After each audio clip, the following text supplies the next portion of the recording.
Hello student, इस video में हम लोग डिओडोरेंट के बारे में पढ़ेंगे, जिसमें हम इसके फार्मूलेशन प्रिपरेशन के बारे में देखेंगे। इसको कैसे फार्मूलेट, इसका फार्मूला क्या होता है तथा इसको कैसे प्रिपेयर किया जाता है।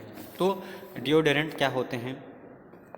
ए deodorant is a substance applied to the body to prevent or mask body odour due to bacterial breakdown to perspiration in the armpit, groin and in the foot and in some cases vaginal secretions. तो जो deodorant होते हैं उनका प्रयोग जो पसीने की वजह से हमारी शरीर से कुछ ख़राब स्मेल आती है उसको कम करने के लिए किया जाता है, जिसका प्रयोग जनरली आर्मपिट, ग्रोइन, फूट या कुछ केसेस में वजाइनल सिक्रेशन में भी किया जाता है। A subclass of deodorant called antiperspirants prevent sweating itself typically by blocking sweat gland. तो डिओडोरेंट का एक सब क्लास होता है जिसको कहते हैं एंटीपर्सिपिरेंट। इसका काम क्या होता है? जो हमारे शरीर में पसीने का सिक्रीशन होता है उसको कम कर देना या ख़त्म कर देना। ये क्यों ख़त्म करता है? क्योंकि ये जो हमारे शरीर में, जो हमारी स्किन में स्वीट ग्लैंड होती हैं उनको ब्लॉक कर देता है कुछ समय के लिए। अब इसके मैकेनिज्म की बात करते हैं। The pH of sweat is 4 to 6.8. It is secreted. Sweat is odorless at the time of secretion, but after some time, the sweat is decomposed by the microorganism on the skin. तो generally क्या होता है, जब पसीने का secretion होता है तो धीरे धीरे उसका पीएच चेंज होने लगता है, बट जब वो सिक्रीट होता है तो उसका जो पीएच होता है वो 4 से लेके 6.8 तक जनरली रहता है। 4 से 6 पॉइंट तक जो उसका पीएच है हमारे पसीने का वो रहता है, और उसका जो ऑर्डर है वो एक प्रकार से ऑर्डरलेस रहता है, उसमें कोई भी स्मेल नहीं रहती है। बट होता क्या है, जो हमारा स्किन है, हमारी स्किन है, उस पर कुछ माइक्रो ऑर्गेनिज्म जैसे बैक्टीरिया या फंजाई हुए ये रहते हैं जो उसे धीरे धीरे डीकम्पोज करने लगते हैं। डीकम्पोजिशन की वजह से उसमें क्या होता है, कुछ समय के बाद उसमें एक प्रकार से बैड ऑर्डर डेवलप हो जाता है। Bad order as the result that bad order developed. कुछ समय बाद उसमें एक ख़राब सी स्मेल डेवलप्ड हो जाती है। Deodorant prevent the decomposition of sweat by inhibiting the bacterial activity और by inhibiting the growth of bacteria.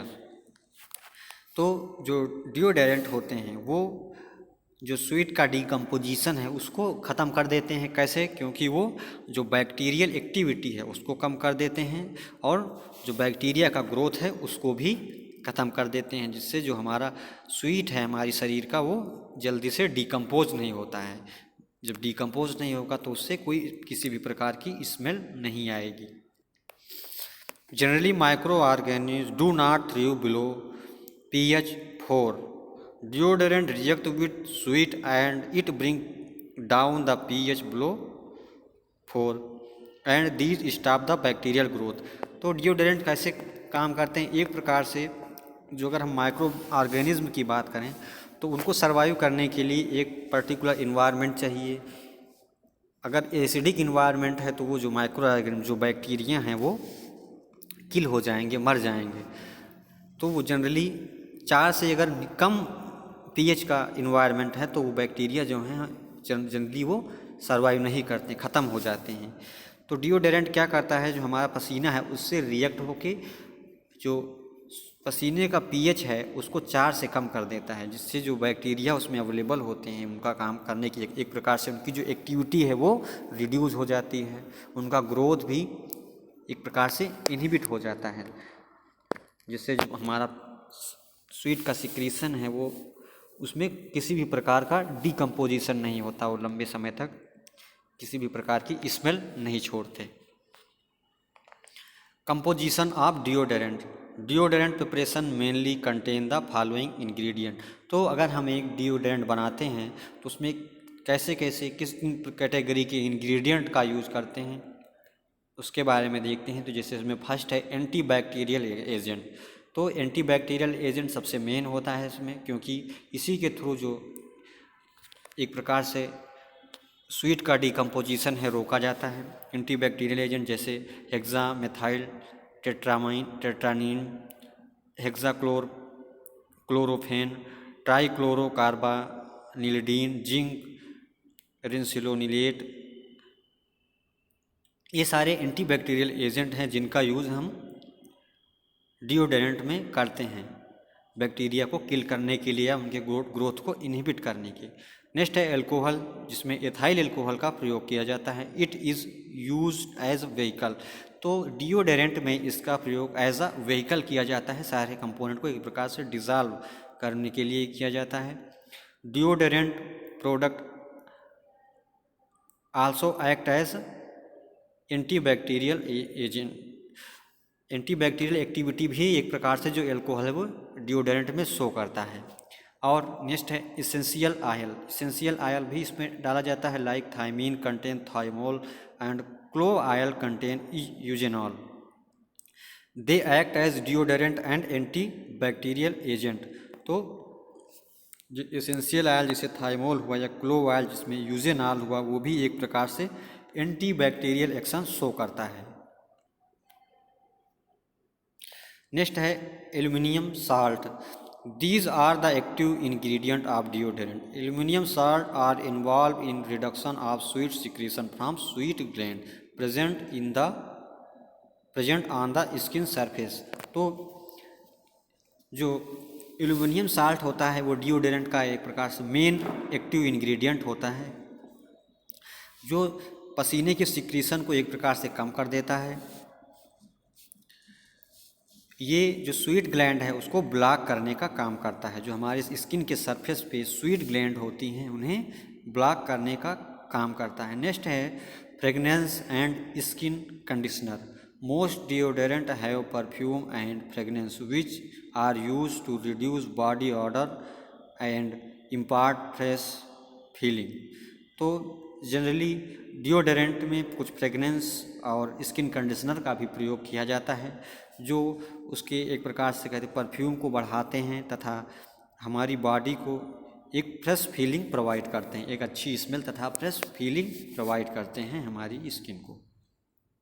Next है paraben, these are the preservative which are frequently use and many personal care product. तो paraben एक प्रकार से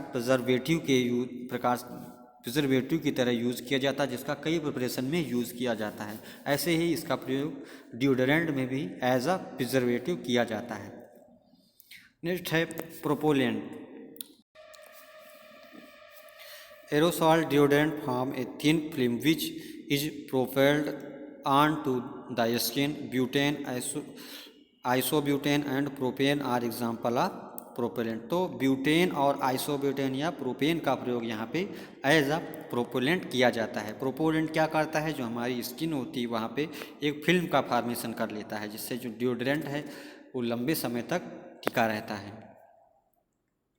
अब यहाँ पे इसके टाइप्स की बात करते हैं। डिओडोरेंट कितने प्रकार के हो सकते हैं, कितने फॉर्म में होते हैं। Deodorant are available various form, mainly liquid deodorant, stick deodorant, cream, jelly, powder, soap और एरोसॉल्स। इन फॉर्म में जनरली डिओडोरेंट अवेलेबल रहते हैं। अब इसके मेथड ऑफ प्रिपरेशन की बात करें, इसको कैसे प्रिपेयर किया जाता है, तो इसमें जो कंपोजिशन होते हैं, जो इसमें इंग्रेडिएंट ऐड किए जाते हैं वो 3 पार्ट में होते हैं, A B C. Phase A, phase B और फेज़ सी। फेज़ ए में कुछ कंपोनेंट होते हैं जैसे इमकोल, हेक्सक्लोरोपेन, एल्कोहल, मिनरल आयर और menthol. Glycerin water phase B में आता है और कार्बापोल जो कि फेज़ सी में ऐड किए जाते हैं। प्रोसीजर, इसको कैसे बनाया जाता है, तो सबसे पहले क्या करते हैं, dissolve all the ingredient of part A. सबसे पहले जो पार्ट ए के इंग्रेडिएंट हैं उनको अलग डिज़ोल्व किया जाता है। And dissolve all the ingredient of phase B separately. तो जो फेज़ ए के सारे इंग्रेडिएंट हैं उनको अलग डिज़ोल्व करते हैं, और फेज़ बी के जो सारे इंग्रेडिएंट हैं उनको अलग डिज़ोल्व करते हैं। Add phase solution, phase A का जो सोल्यूशन है, add phase A solution to phase B, solution with stirring. उसके बाद जो दोनों जो डिज़ाल्व किए हुए सॉल्यूशन उनको आपस में एक प्रकार से मिला देते हैं। मिलाने के बाद उनको कुछ देर तक घुमाया जाता है। तो this mixture add Carbopol and stir vigorously for 30 minute. उसके बाद इसमें कार्बापोल ऐड करते हैं और कंटिन्यूसली 30 मिनट तक, आधे घंटे तक उसको घुमाते रहते हैं जब तक कि एक प्रकार से होमोजीनियस मिक्सचर तैयार ना हो जाए। उसके बाद keep the mixed solution in a close container for at least for 48 hours, then filter the solution and kept in suitable container. उसके बाद उस मिक्सर को लेते हैं और एक कंटेनर में भर देते हैं, एक कंटेनर में रख देते हैं कम से कम 48 घंटे के लिए। उसके बाद उस मिक्सर को फिल्टर करके एक सुटेबल कंटेनर में फिल कर देते हैं। फिल करने के बाद उसकी लेबलिंग पैकेजिंग करके तब उसे डिस्पेंस किया जाता है। Thank you.